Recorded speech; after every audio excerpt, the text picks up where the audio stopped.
Hi guys, ngayon nag-charge ako kasi nalulubat na ako.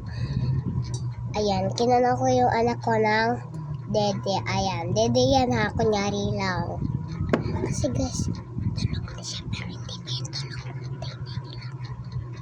Anong ginagawa guys?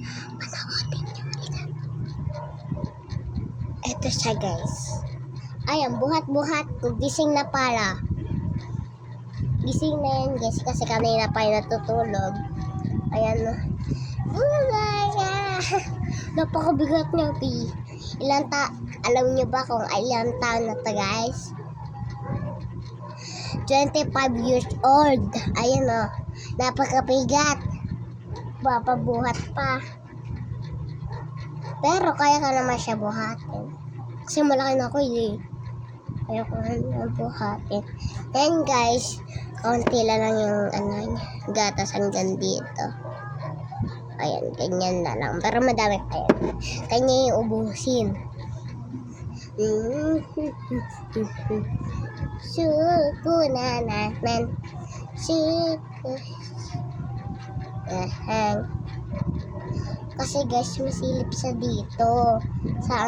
Sa dito oh. Diyan sa rectic pan na yan. Ayan na. Sumisip siya kasi dyan. Kaya ano. Nasa swimming pool kasi kami. Nasa swimming pool. Swimming pool para to. Swimming pool. Yung lapag. Kasi guys, hindi siya marunong lumangoy. Ang laki-laki na. Pa rin marunong lumangoy. Ngayon, tuturuan natin siya kung paano lumangoy. Kasi marunong na ako lumangoy. Hahawakan natin siya dito. Tapos, lalangoy na yan. Diba? Lalangoy na. Tapos, hawakan natin dito. Diba guys? Kabila naman guys. Diba? Tinuturuan ko maglangoy. Pag ako dati, nakaganda ko ng ha?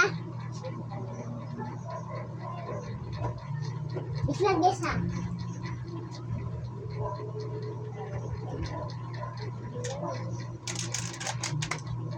May ano dito guys, oh. Thermometer. Yan guys, titimplahan natin siya. Kasi ubos na pala. Nakuha niya tato. Tapos ubos na. Sabi ko, ay sis. Ay, nagpapacharge ako. Diba? So, ito halaman ko. Nalaman ko yan guys. Ay, ito pala yung nagpakita ko kakahapon guys. Ito, move on. Papainit